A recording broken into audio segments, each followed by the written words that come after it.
Last time on Latent Legends, you see before you the looming structure of Cinema Silhouette. You're passing by the cell that is closest to the door entering this room, and you notice that the door has a lock on it. I would like to try it, just with the 3 keys that I found. In one of the corners of this cell, you notice a human eye. I want to scream. Ah! Runes, as best as you can tell, begin to appear on the door itself. What do I seek? Do you want me to jam the eyeball in there? Yeah, go for it. And she just pushes it directly into the door, just kind of squishing it more and more. Oh, I think it's blood. Okay, I want to cut a little thing on my finger, just a little prick, and I just press my thumb to the door. You hear a large clicking noise coming from the door, and then it opens in towards itself. Whoa, dude, good job on the riddle. So you enter the room, and you see that there is a large staircase. All right, down the stairs then. Everyone wants to. On the doors is more celestial writing. Let's try reading it again. Okay, it says, boss fight ahead. Boss fight ahead.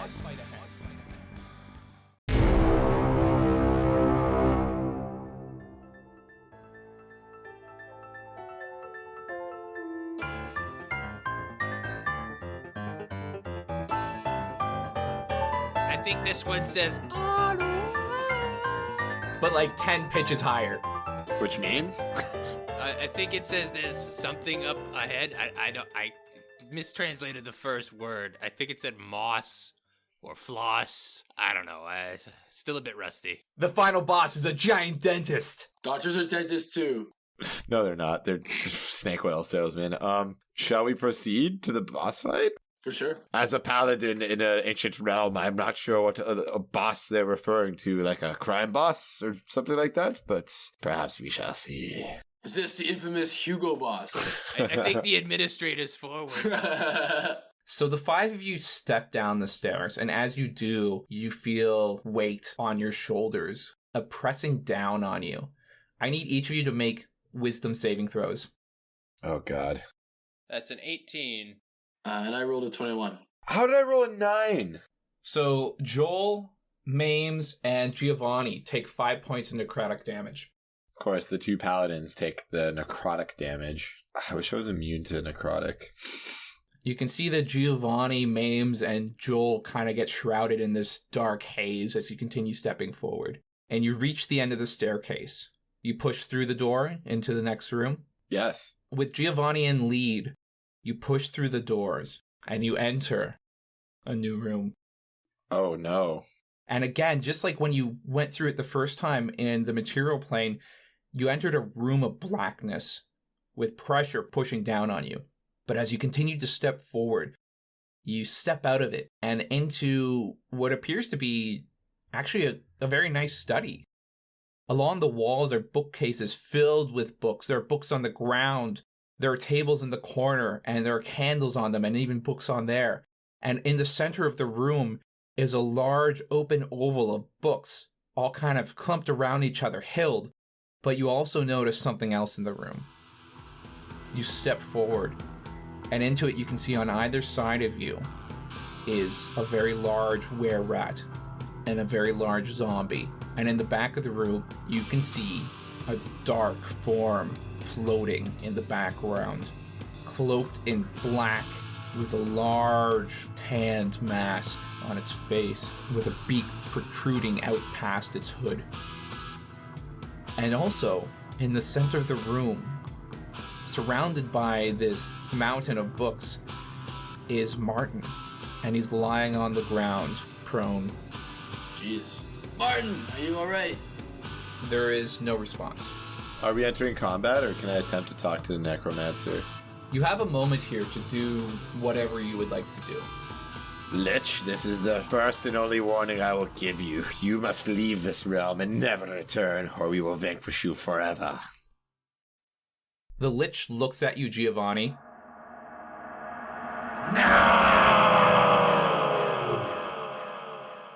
You make a wisdom saving throw. Oh, 19! Yeah.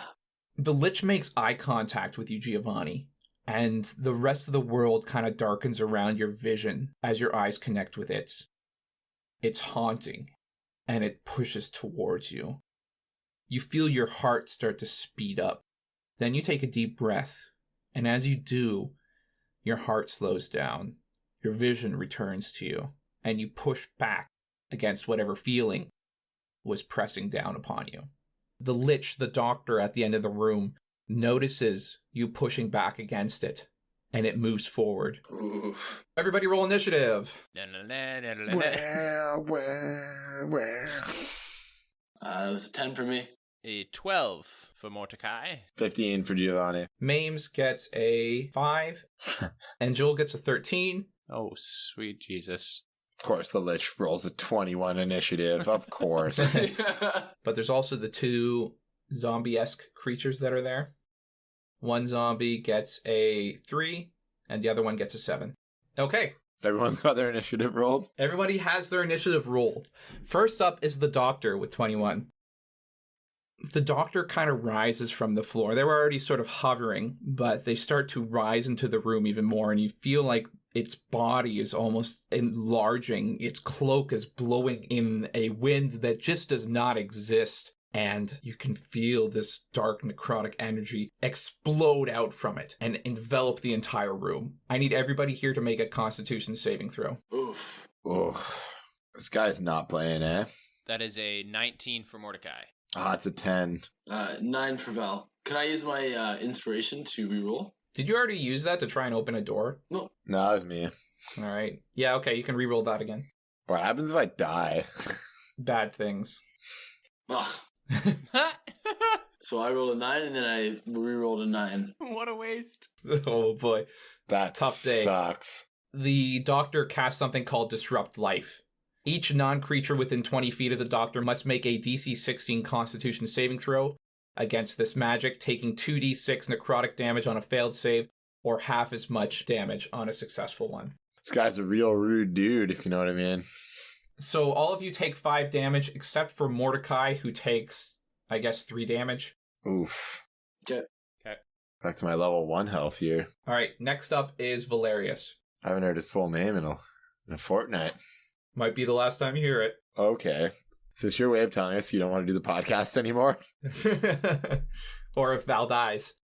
So I would like to just step out real fast, and I want to try and shoot my armor-piercing arrow through this rat and into the doctor. I know he's floating, so even if I have to like dive to get low and like shoot from the floor. Sweet. Oof. Awesome. Let's have at it.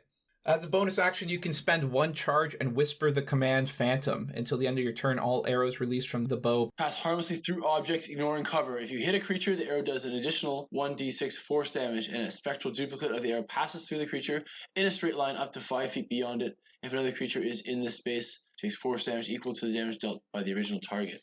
All right, give it a go. Ooh, so that's an 8 to hit. Okay, so you shoot at the were-rat, and it does hit it, and it does 2 points of damage to it. The arrow continues passing through the were-rat and heads towards the lich with almost a inhuman level of speed. The lich looks at it, and it stops right in front of the lich and falls to the ground. But it evaporates, of course, because it is a spectral arrow. Ah, blast. Oh. Okay, so that burns a charge. Next up in the turn order, technically after the doctor, would have been Giovanni. So Giovanni, what do you do? Ooh, I'm really conflicted here. Mordecai has the crystal we need to bind the lich, but we also don't really know how to bind him, if it's just a stab or if we need some sort of incantation. So for now, I'm just going to occupy myself with this rat dude. Just give him a good old long sword. Yeah, the 1-2. Let's have at it. The old 1-2 skidoo. 18 to hit with 6 slashing damage. The 18 does hit. And I got a 20 for the strength on the pauldrons. And he's taking 9 cold damage. Double tap. I feel like the lich has 1,000,000 health and he's undefeatable, so we gotta figure out a way to bind him, but Yeah, maybe yeah. if we- Any kind of weakness we can. I think Martin said that he needs to be stabbed with the crystal. So my idea is I'll teleport behind the lich and try and stab him in the back with the crystal. Oh, nice. well, that's a good idea. That's a slick plan. It's like if he, doesn't kill me in one round first. You have a teleport move? Yeah, I've got a Misty. Cool. So I was thinking too, I'm just going to try to mop up the minions so we can all just focus on the lich. Yeah, that's why I was trying to do the armor pierce. you're like our defensive lineman. It's great. All right, next up is Joel. Joel takes a step forward and pulls out his crossbow and tries to shoot at the lich. Oh, nice. Hey, good job, Joel. Just trying to shoot his nightmares away. He's found some steel. He's found his machismo. Joel rolled a 16. It heads straight towards the lich, and it kind of glints off an invisible barrier there and falls to the ground. Of course. Next up is Mordecai.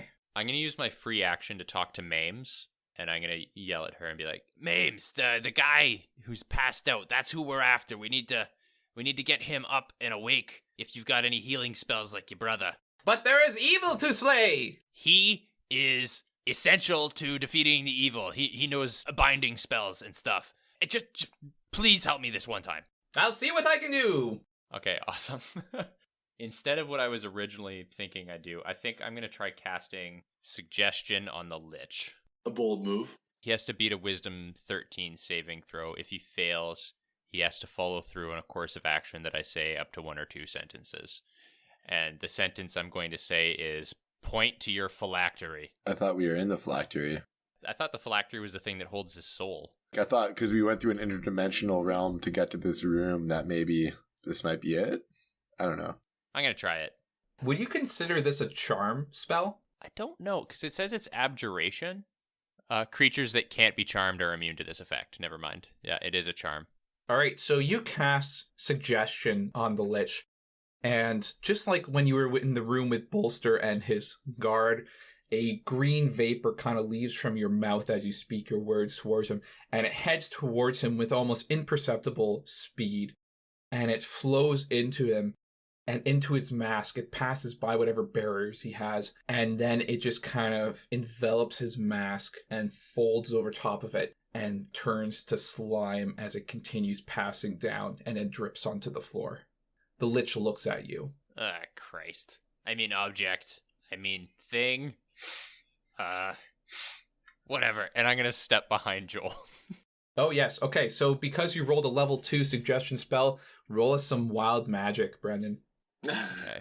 Come on. Give us something good. Wild magic. I got a 12. Okay, nothing happens. Damn. Now it is Mames' turn. She's taking a step forward, heeding the advice of Mordecai, and rushes towards Martin on the ground. As she tries to get close to him, though, she's not able to. She perceives something there, but she's unable to express it to you guys because you guys are not trying to do the same action. She tries to kind of push her hands through this something that is holding her back, something that you cannot perceive, and she is unable to get her hands on Martin. Next up is the zombie were-rat that is standing in front of Giovanni. He's going to take a swing at you, Gio. Bet he'd like that. He rolled a 21. Ooh, that hits for 6 damage. Oh. Yeah, he likes that a lot. He likes that a lot. Oh, it's Rusty. We'll have to get Gio a tetanus shot when we get back to the barracks. I'm actually immune to all poisons, toxins, and diseases. Oh, perfect. Since level 3. But I'm not immune to death. Tell me about it. Oh man, I totally regret laying my hands upon it to everybody else earlier. Are you pretty hurt, Gio? Well, I only have 11 health left. Oh yeah, I can fix you. Ooh. Okay, next up is the other zombie on the other side of the room. He sees Mames run towards Martin, and he crawls over a desk and starts scratching at her. And he rolls an 11. He's not able to affect Mames at all. He's not able to pierce her armor or pull her aside or anything. Ha-ha! Next up is the doctor. The doctor is going to point at Mames, and he casts Ray of Frost. Ha! He rolled a critical fail. Nothing happens. His hand kind of starts to glaze over in ice and shatters, and the hand falls away. Ooh, nice to see you. Wait, did you say his hand falls away? Yes, the shards of ice that were his hand trickle to the ground. Oh, cool. So he has one hand now. Yep. Ha, bet that won't do him any good in a sword fight. Next up is Giovanni. I'm going to try to slay this rat that's in front of me. Sure. Going for the classic long sword, one hand. Oh god, I rolled 8 to hit. The 8 does not hit. Ugh. You're unable to successfully attack the were-rat. Next up is Joel. Joel notices that you're having a little trouble with that were-rat, but then he looks over to Mames, who's being attacked by that zombie, and he pulls out his crossbow and shoots at it. Aww, that's cute. The love is there. I'm kind of shipping this now. I'm into it. He rolled an 18, and he shoots and hits the zombie for 7 points of piercing damage. Next up is Mordecai. Okay, guys, it's time for a stupid move. Hell yeah. Light the room on fire. If this doesn't work, it was kind of nice to know you. I want to reach into my pocket so that one hand is firmly grasped on the prison crystal shard, and then I would like to Misty Step immediately behind the lich in order to stab him in the back with it. Okay. Describe to me that process. So with the Misty Step, it's a bonus action, and it's instantaneous, so it's almost like within the fleeting bit of a millisecond, I disappear, and I reappear 30 feet. I'm assuming that would put me behind him, because it's a pretty small room. Mm-hmm. And then with my free hand, I'm going to try and jut the crystal into his back. Okay. And be like, I banish you under the tree in the sanctuary, the prison. Yeah. Everybody is very compelled by your speech. Huzzah! Roll a strength check. You're stabbing him with a crystal. Here we go. 13. You stab at the lich. And guess what? He gets to react to that. I figured. That's how Mordecai dies again. And he's going to roll a dex check. At disadvantage because he has one hand. Oh. And because I'm immediately behind him. He just beat it. God damn it. You know what? I'll give you advantage on that. Because it's like a surprise attack, Yeah. for sure. Yeah, so roll again there, Mordecai. Okay. And he's just got one hand, to be fair. Like, Ugh. The second one was a 4. All right, so Mordecai rolled a 13 and a 4, so he struck at the lich with his 13. Mordecai, as you bring the crystal down, it wasn't entirely a surprise because you did make a very incompelling speech about how you were banishing this lich to its face a foot behind it. So the lich turns around and the lich grabs your wrists, Mordecai. You don't even know how close you got with the shard because the lich reaches out with its long, stretched wrist and it stops it right in the air before you can get close to it. And it is just staring at you. Okay. duh. Val, it's your turn. I want to go and cure wounds on Geo real quick. Hell yeah. Okay. So I'm just going to move up behind him. Good teamwork, everybody. Team that fights undead together definitely doesn't go to bed together. Oh, hey, let's not, we'll let the fan fiction determine who goes to bed together. I mean, you two guys keep holding hands and I'm always on the outside. It's just a sign of affection. It doesn't have to be sexual. Aww. And that's going to heal for 9. Awesome. So you get 9 hit points back. Nice. Am I able to any other action or no? No, that is your action. Unless you're going to, I guess, run away. But you're close to that were-rat, so you might be at risk of getting an attack from it. Yeah. No, I'll hang. Any chance you get a moonbeam going on this lich on your next turn? I think it's burned. I think I burned it. Oh, no. All right, next up, it's Mame's turn. She is in front of Martin, but she is being attacked by the zombie to her right. So she's going to turn to her right. The zombie's kind of on this table, crawling towards her, scratching at her, and she brings up her longsword and double hands smites it. Her sword glows with a holy energy, and she brings it down on the zombie. How does she do here? Oh boy. All right, so she rolled a 22 on her attack, and she's using her divine energy to peel into the zombie in front of her. And she does an extra 8 radiant damage on the zombie, but because it's radiant and zombies are susceptible to radiant damage, it's actually 16. So she hits it for a total of 23 damage, and the zombie just evaporates into the air. Sick. Nice. Is it safe to say that Joel is just like totally smitten at this point? He's having like a Dreamweaver moment. That is one smote blow. Okay, it's still a horrible time for that sort of a thing. Joel. You know, it's one of the most unholy abominations anyone in the room has ever witnessed. Several feet away. It's Joel, though. I've never seen anybody kill zombies like you. Next up is the zombie were-rat. It's going to take a swing at Giovanni. I'm actually pretty nervous about this time. He really got me last time. He rolled a 16. No, not this time. All right, awesome. It's the zombie that Mame's just killed. And that zombie is very much dead. So it doesn't have a turn. But something happens in the corner. You notice in the far right-hand corner of the room that there is a circle on the ground. Oh, no. It's a sign of a pentagram. Oh, no. And into that circle, a zombie rises up. It pulls itself out of the floorboards and is up ready to fight. All right. Get all attacks on the lich Yep. now. We're not wasting our time with minions anymore. Speaking of the lich, it is now the lich's turn. He is facing Mordecai. Oh, here we go. Mordecai, it has your wrist in its long grasp. Oh, no. Just one of them, right? Just one of them. It has the one that's holding the crystal. Just the one I was stabbing at it with. Okay. Perfect.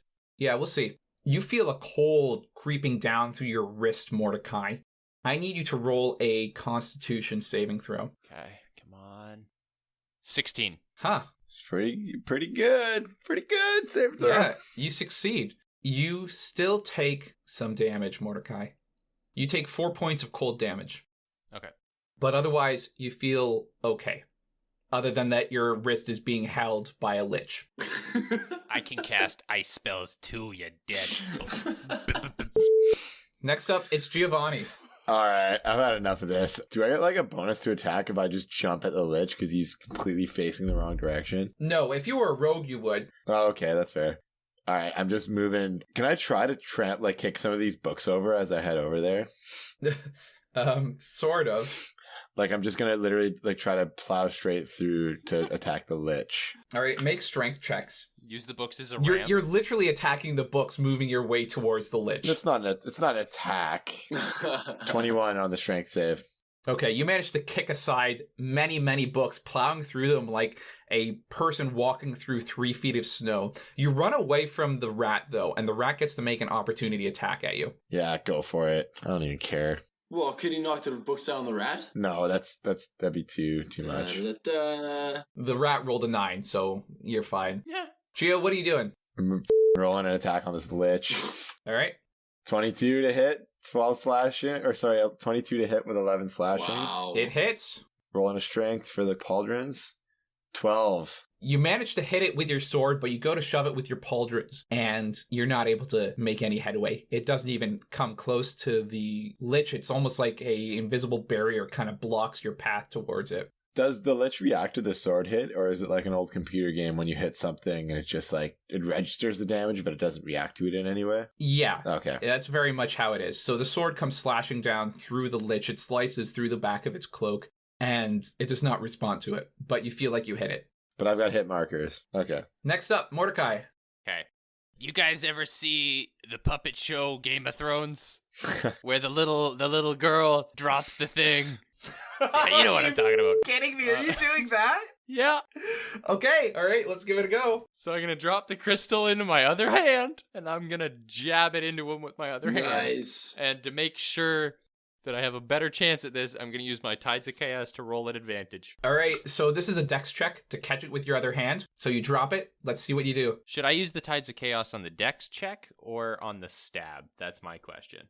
Or is this all one fluid motion? You have to choose whether you're going to use it to help yourself catch it or to use it to try and pierce the lich. All right, we're going to do to help catch it. Okay. I don't want to drop it on the floor. Nice. Yeah, that'd be embarrassing. That's a 20. You catch it. You catch it real good. Everybody's impressed. It looks really cool. Toss a wink at Giovanni, just like, you know what's up. And then stab. All right, stab away. Okay, so that's just another flat strength check, I guess? Yeah, it would technically be a d20 plus your strength for a proficient weapon attack. Well, I mean, that's just 0 anyways. Would this be an advantage because the lich is holding his other hand? No, he's not at advantage anymore. He has lost I'm that at point advantage. blank range. It would seem actually like you would be at disadvantage, but I'm gonna even it out in my head.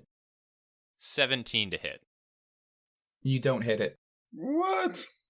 The crystal pierces towards the lich, and it just kind of peels up, and it's scratching almost an invisible surface. It's not refracting off it. It's not slowing down and stopping. And you feel like you made a chip in like a little piece of this invisible force. Oh, crap. Just keep hitting him. I'm fine. Does that register any damage, or is that just story juices? Story juices. Maybe it's going to have... I mean, story juices affect the real world, so maybe, but not today, Satan. Not today. Okay, Val, you're up next. So I would like to activate Flame Blade. Nice. Flame Blade is a spell where you summon a spectral flaming sword. And in front of you, Val, shines a flaming scimitar, just burning with natural heat. You reach out towards it and you grab it from the air in front of you. What do you do? Okay, I want to skirt up alongside Geo and try and attack the Lich. Okay, before you're able to get to the Lich, the zombie were-rat behind you slashes at you as you try to make your way to the Lich. Yeah, no, I knew he was too, but yeah. He rolled a 7. Nope, no dice. All right, so nothing happens. He misses you as you try to get past him. You head towards the Lich. Okay. Roll your attack. Roast this guy. 12 to hit. Your sword comes down on the Lich, and it slashes right off an invisible force that's surrounding it. Damn it. It's Joel's turn. Joel sees the rat swing at Val as Val tries to get past him. Joel pulls out his crossbow and shoots at that rat. Joel's just a fighter, right? Or is he like a rogue? Like, what's his, You have no idea. We don't know. Okay, that's fair. Makes sense. We've never really taken any time to get to know him. Or maybe he's a secret paladin. Yeah. With lockpicks and a crossbow? I don't know. A very secret paladin. Maybe Joel has a dark past and he's actually a Oathbreaker. Ooh, interesting. That'd be fun. Oathbreaker! Sorry. He rolls a 22. Ooh. The rat crumples to the ground as a crossbow bolt pierces the very center of its chest, and it just fades into the ground. Oh, does he reappear in the same spot as that other zombie, making a horrible Cronenberg-style zombie rat man? That would be pretty great. No. And that is Joel's turn. Next up is Mame's. Mame sees the zombie in the corner that has now reappeared, and she starts dashing towards it. And double-handing over top of her head, she comes down and brings her sword on the zombie's head. Nice. Mame's rolls a 17, and the 17 does hit, so the zombie takes 4 points of slashing damage. Next up is the zombie were-rat that was just killed by Joel. In the corner to the left of Joel, there's another circle. And from the floorboards, just like in the other corner of the room, the were-rat kind of pulls itself up out of them. And that's that were-rat's turn. Next up is the zombie that Mame's just attacked at. It doesn't like Mame's being there. It doesn't like being hit in the head with a sword. It takes a step towards Mame's and scratches at her. It rolled a 16, which does hit Mame's, and Mame's takes 4 points of slashing damage. It's really nice doing these fight scenes where it's just me back and forth with myself. I love that. I'm intrigued. All right. The Lich is still holding Mordecai. He's grabbing onto his hand, and Giovanni and Val have both run up behind him and are swinging at him with their respective weapons. The Lich doesn't like that. He casts Thunder Wave. I need everybody to make Constitution saving throws. Ugh. Okay. Oh my god, I rolled a 4. Why am I saving throws so bad? 7 for Val. It's 21 for Mordecai. Mame's rolled a 19, though, so she's okay. I like to feel like I'm immune to it because I cast it all the time. Yeah, you have a bit of a resistance to it. Maybe. That's like how I'm immune to swords, because I stab things all the time. Well, you sort of are.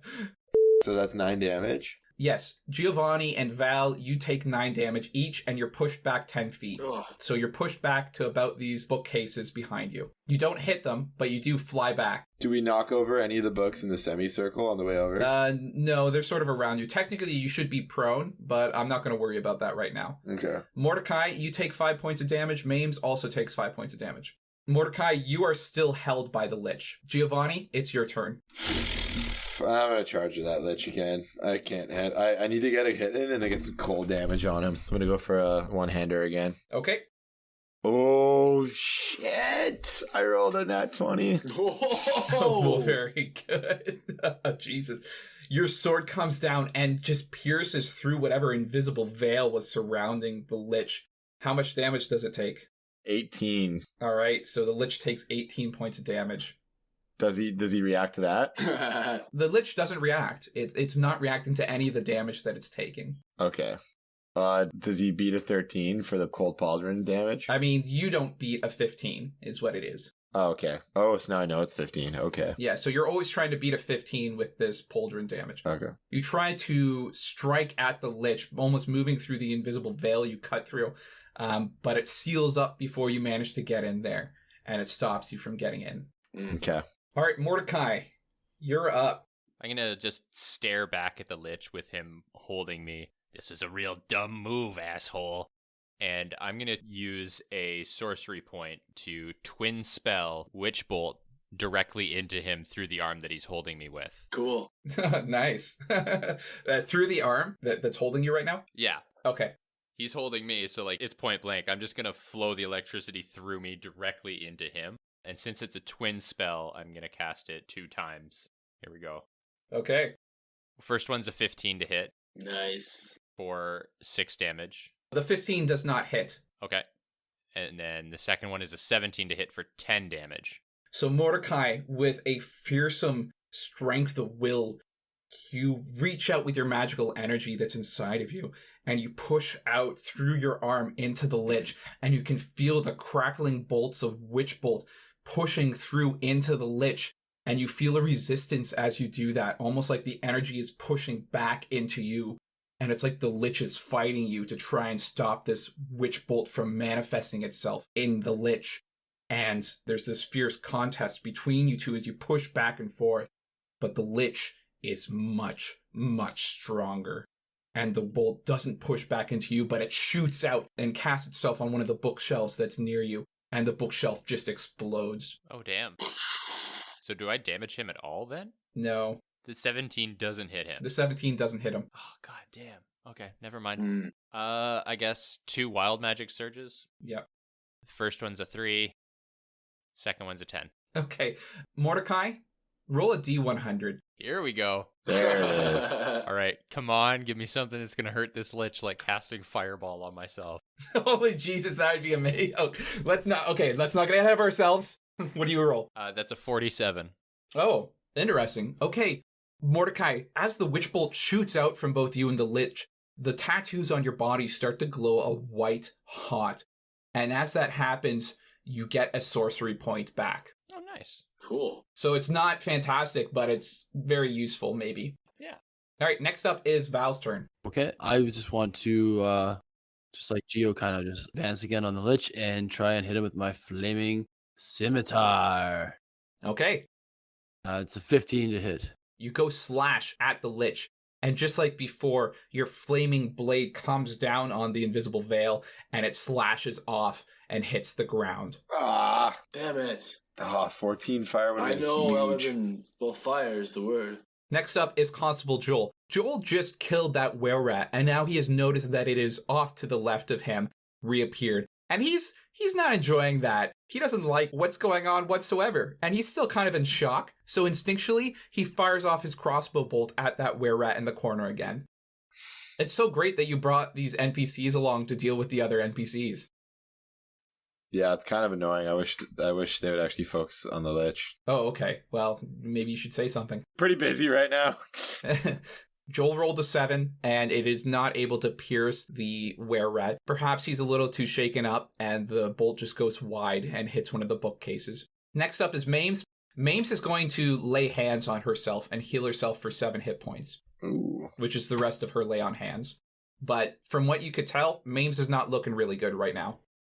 Next up is the zombie were-rat. He's going to charge Joel, and he's going to slash at Joel with this beaten scimitar blade that it's holding. He rolls a 13. Jesus, I don't even know what Joel's AC is. It's a 16, so he's fine. Nice. Next up is a zombie in front of Mames. It's going to scratch at her. It rolled an 11 and is not able to damage Mames, so she's doing okay. Next up is the doctor again. Ugh. It's holding on to Mordecai, and it has become surrounded yet again. I wonder what the doctor will do to try and prevent you guys from all hurting it at the same time. Well, got some bad news. It's going to cast Thunderwave again. Damn it. Ugh. Jesus Christ. Everybody needs to roll Constitution saving throws, including Mames. Okay, I had critical. I rolled a nat 20 that time. Wow, so did Mordecai. Yeah, nat 20 plus 4. Just a 9 for me. Okay, so Giovanni and Mordecai, you guys are fine. You don't take even half damage. This electrical wave emanates from the lich, but it just passes around you guys.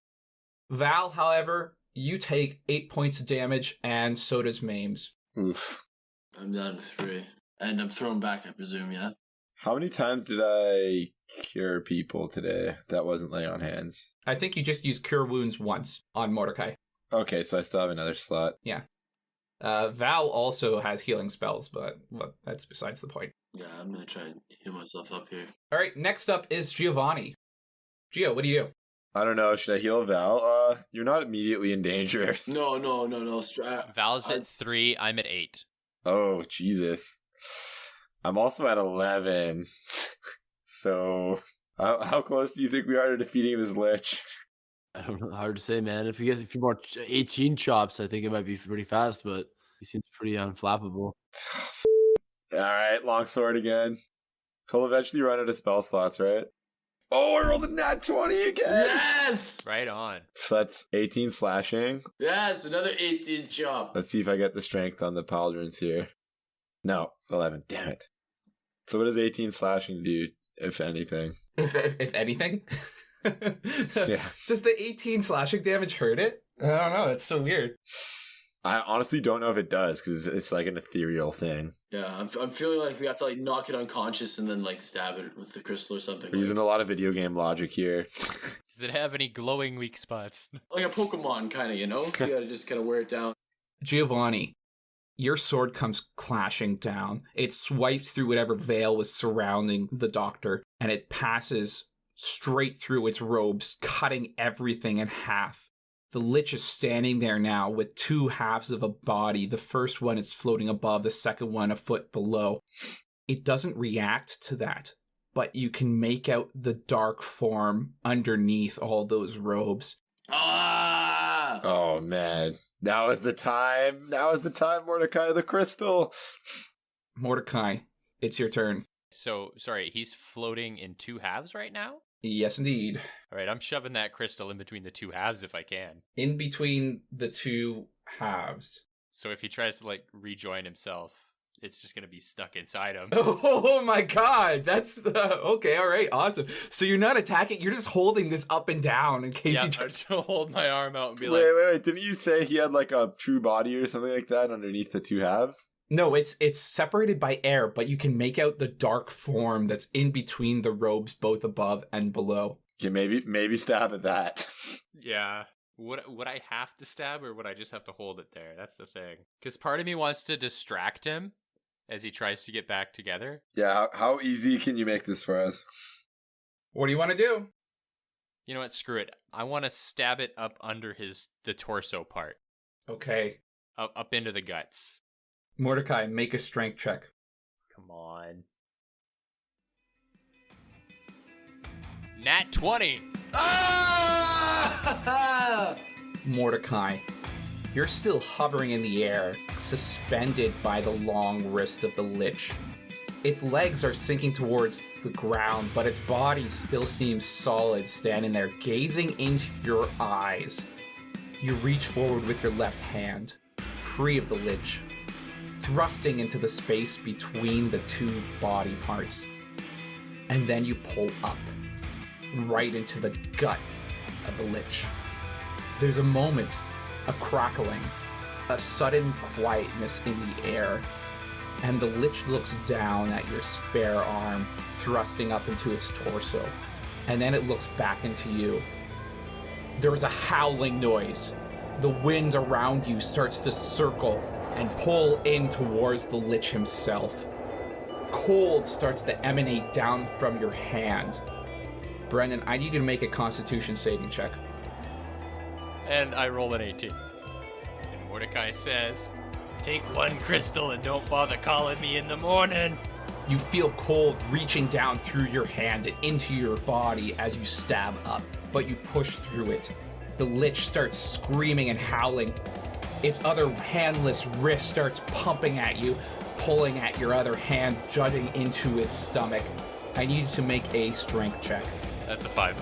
Your hand is thrown off. You lose your grip on the crystal as it pierces itself into the lich. It's almost like the crystal, it's pulling itself further and further into the lich, pulling up into its chest.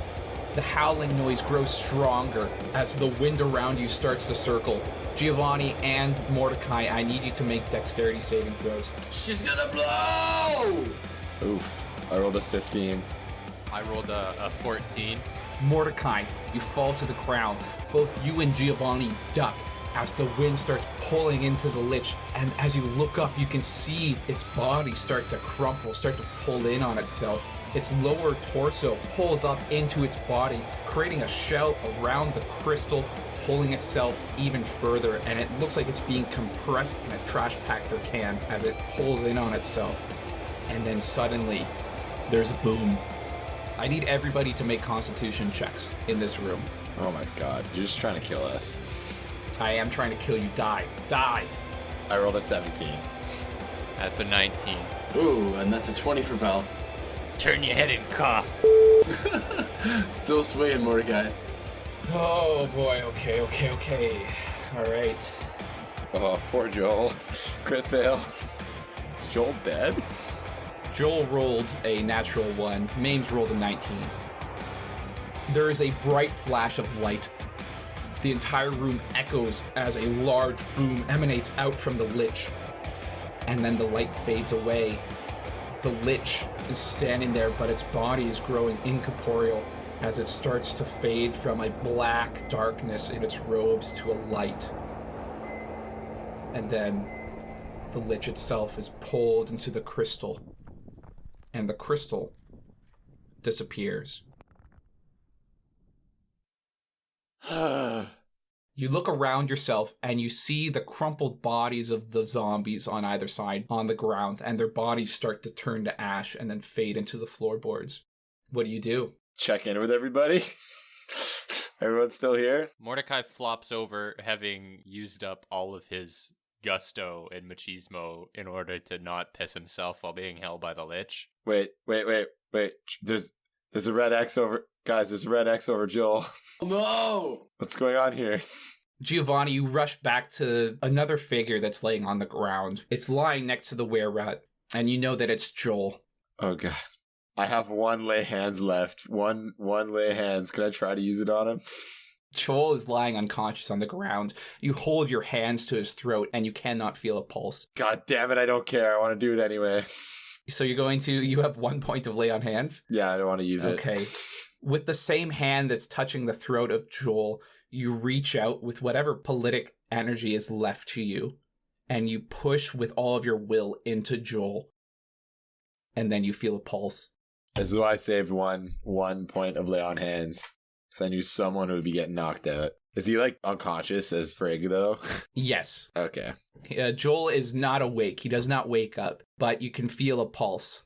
Oh, sweet Joel. Sweet, brave, noble Joel. That's what brought you back. You caress his hair. Single dramatic tear. We straight up lied to him to get him to come here. I'd feel really bad if he died. Don't forget about Martin. Oh, yeah, Martin. One corpse at a time. I mean, one unconscious person at a time. I should have cure wounds. Can I try and revive Martin?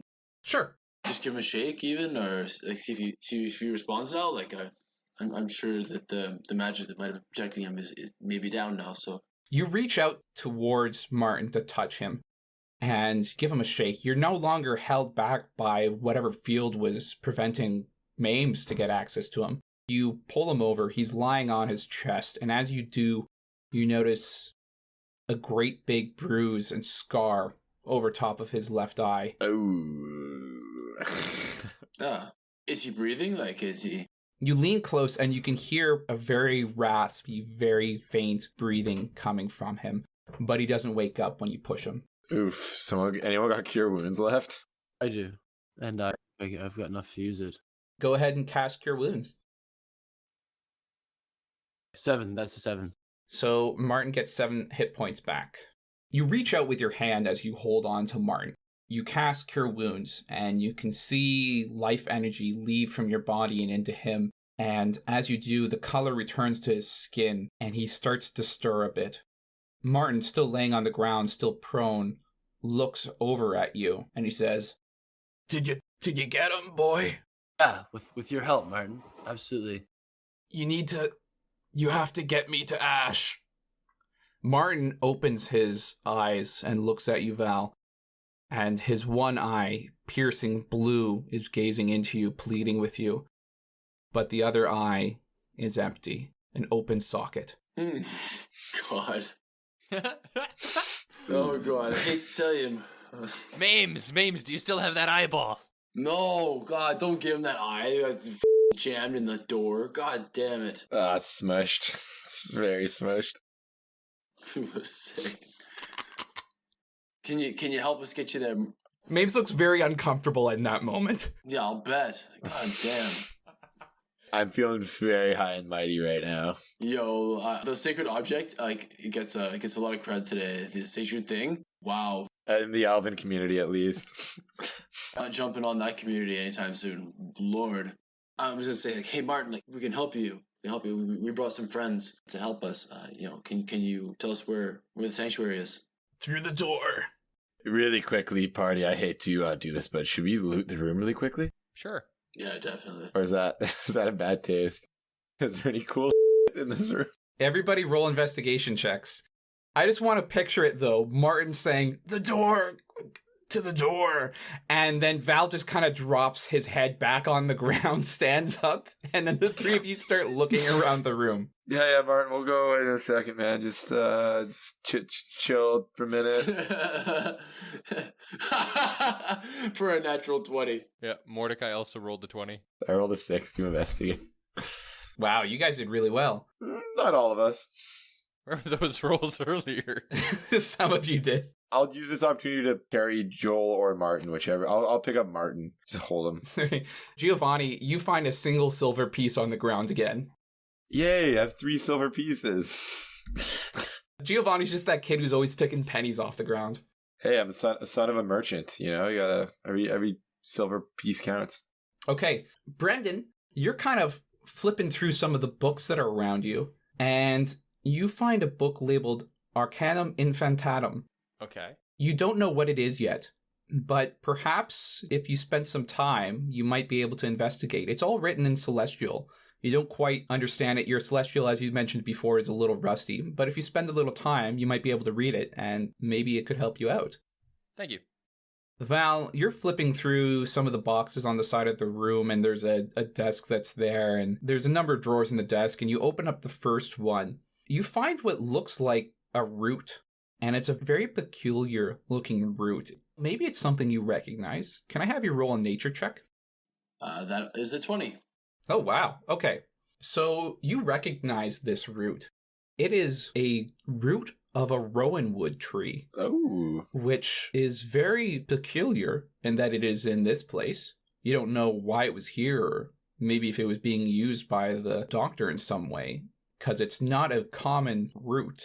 And it's only really found by those who are specifically looking for it because it contains very, very magical properties. According to rumors and your understanding of Elvish lore, it is something that is frequently associated with the Fae. Interesting.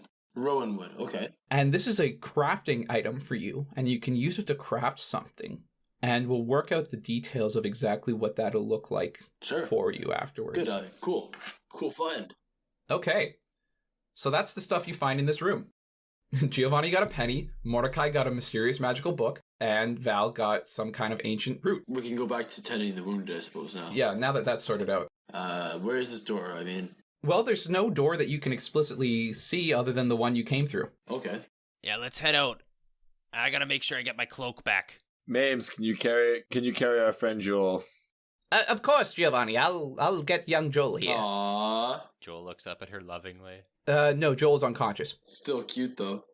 And Mames picks up Joel, and you pick up Martin. I'm not going to have us make strength checks because you're just going to do it, and you're going to keep doing it until you find it. As you exit out through what you could best describe as the phylactery of the lich, you're no longer entering the weird ethereal version of the cinema silhouette that you walked into, but the real actual thing. And if Mordecai were to look, he would see that underneath the table nearby would be his cloak. Oh, thank God. I pick it up and brush it off and stuff it in my coat. You notice that as you pick it up, though, there is a suspiciously sword-shaped hole in it. What? What? I'm going to hold it up and try and see where the hole is. Like, is it like a mouth hole now? It's a hole where your butt would be. Ah! I'm going to have to sew some buttons in there later. Ay. Yeah, buttons, so you can open it whenever you want. Yeah, it's a bathroom flap. It's fine. Everything I have has holes in it. You make your way out through each of the rooms, and you can see that Martin is kind of getting some aware. He's not strong. He keeps kind of dozing in and out, but he keeps kind of pointing forward, edging you on to keep moving. And eventually the five of you make your way to the entrance to the Cinema Silhouette. And Martin is just pointing you on further and further. And you go to leave through Cinema Silhouette. And as you step out through the door into what would be the city, all of a sudden, you're not in the city. You're in Sanctuary.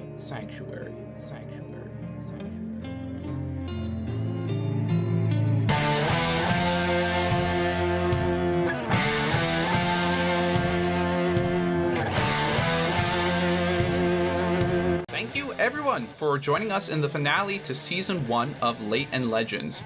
I had a lot of fun working on this season, but the story doesn't end here.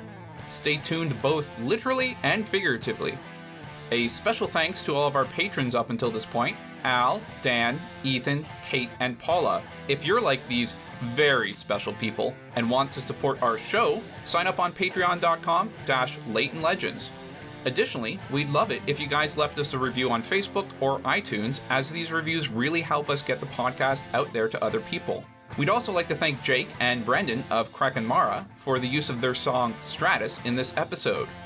Lastly, we just released our own website, lateandlegends.com. You can go there to check out our events, join our schedule for upcoming episodes, listen to episodes, and even support the podcast. We hope to have merchandise up shortly, including soundtracks from both this series and our band Late and Loud, as well as various merch like CDs, t-shirts, and the like. That's all for now. We'll see you in Season 2.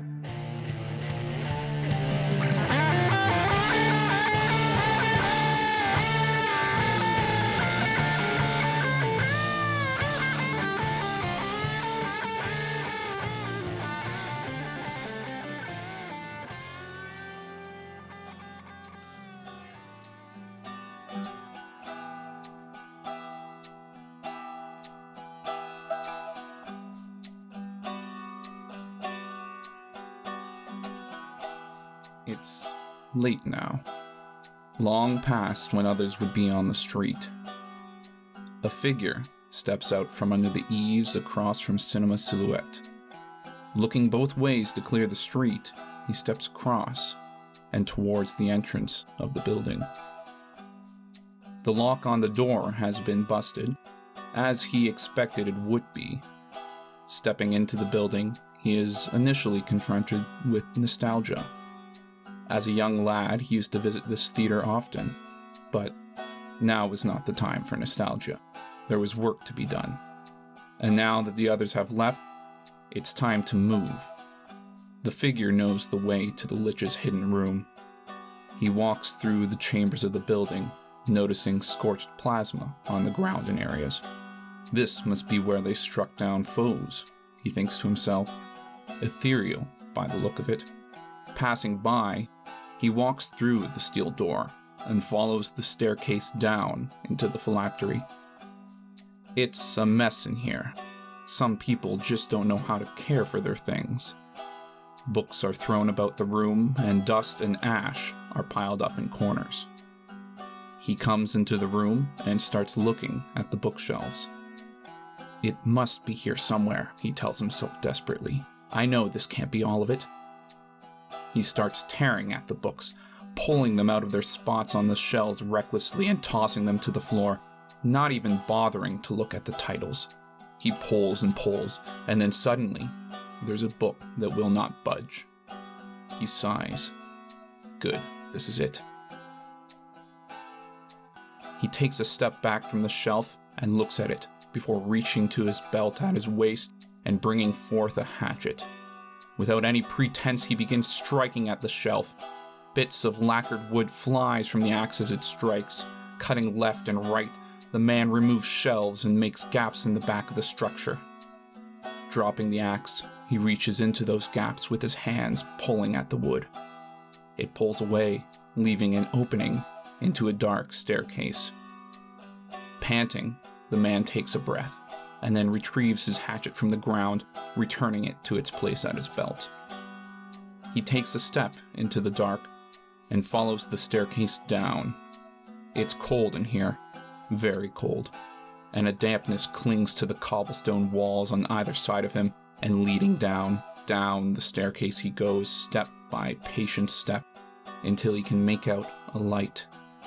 He approaches it, a green aura filling up the end of the staircase, and enters into a circular room.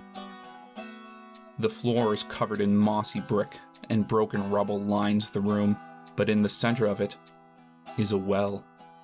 It glows with a green light, casting the rest of the room in a cruel glow. This is it. This was what he was looking for. Approaching the well, he sees a form in it. A young girl lays just beneath the surface of the water, lying still as though she's asleep. But her body still looks intact, still looks uncorrupted. Good, he thinks to himself. He's not too late. He reaches into the well and pulls up the unconscious girl, hauling the wet body into his arms. She's slight and frail, and her weight is a gentle comfort to him. He turns to leave the room when he notices something else. Looking at the edge of the well, he notices a tan mask with cruel eyes and a long beak. This might come in handy. Reaching for it, with one arm cradling the girl, Frederick Bolster plucks the mask from the well and turns back to the exit. He looks up into the staircase where two other figures have appeared. He speaks to them. Bring the rest. Leave nothing behind. He steps past them and into the night.